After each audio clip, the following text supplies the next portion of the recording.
ধর্মের কোনো মন্দির বলুন, মসজিদ বলুন, গুরুদ্বারা বলুন, চার্চ বলুন, সরকারি টাকায় তৈরি করা যায় না।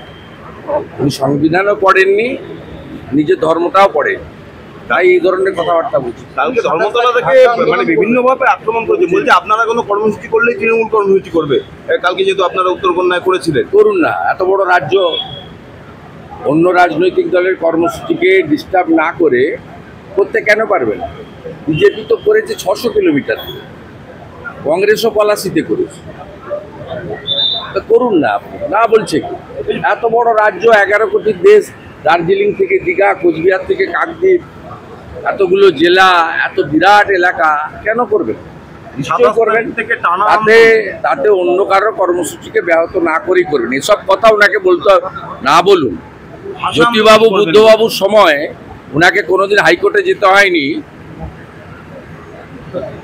বন্ধ হরতাল করতে, আর আমাকে 87 টাইম যেতে হয়েছে, যেহেতু আমি opposition leader, no sitting opposition leader, এবং বিজেপিকে রিপ্রেজেন্ট করি। সেই কারণে আমাকে 86 বার যেতে হয়েছে হাইকোর্টে, এবং উনি থাকতে থাকতে মাস 6 আছেন, উনি আরো বার 14 যেতে হবে। বলুন, আমি আমার ফ্লাইটে টাইম হয়ে গেছে।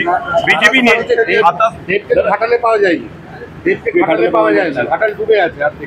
ঘাটালে লোককে জিজ্ঞেস করুন, কেশপুরে লুট হয়েছে, বাংলায় একটা পোর্শনে লুট হয়েছে, ঘাটাল দাসপুরের অনেকেই তো ওনাকে ভোট দিয়েছেন, বন্যায় ভাষা লোকরাও ভোট দিয়েছেন, তাদের কাছে জিজ্ঞেস করুন যারা।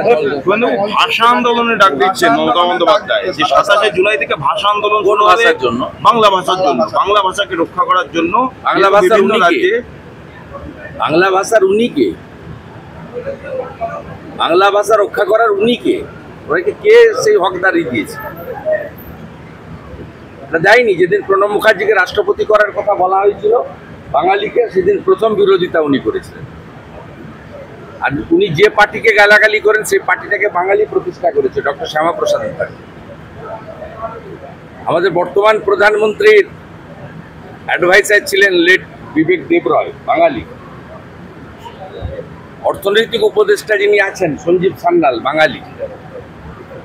কয়েকদিন আগে কেন্দ্রীয় সরকার একজন কৃতি অধ্যাপক অসীম ঘোষকে হরিয়ানার রাজ্যপাল করেছেন বাঙালি। সব কথা এখানে না বলেই ভালো। ভাইস প্রেসিডেন্টের পদত্যাগ নিয়ে তৃণমূল বলছে আরএসএস এর হাত রয়েছে। তৃণমূল বলছে আমি মন্তব্য করব না। উনি হেলথ গ্রাউন্ড বলেছেন, উনি এটা বড় মাপের ব্যাপার, আর উনি ভেরি কম্পিটেন্ট পারসন।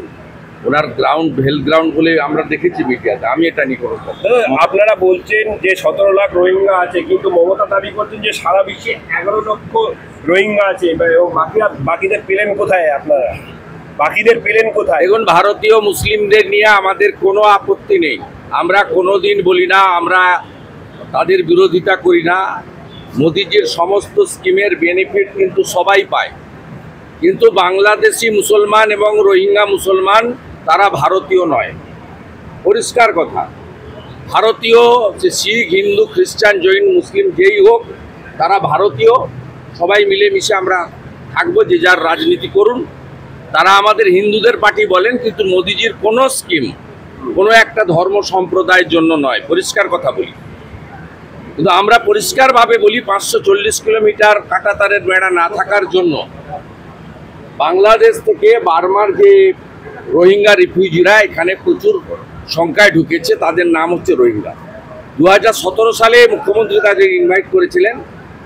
আমরা চাই SIR এর মাধ্যমে তাদের নাম ভারতীয় ভোটার তালিকা থেকে বাতিল করা হোক, এবং তাদেরকে পুশব্যাক করে আমাদের দেশে অভারতীয়দের যেন না রাখা হয়। এটা তো সবার কথা, প্রত্যেক ভারতীয়র কথা। এতে কোনো রাজনীতি, কোনো ধর্ম, কোনো সম্প্রদায়, কোনো জাত থাকা উচিত নয় বলে আমার মনে হয়। কালকে মমতা বন্দ্যোপাধ্যায়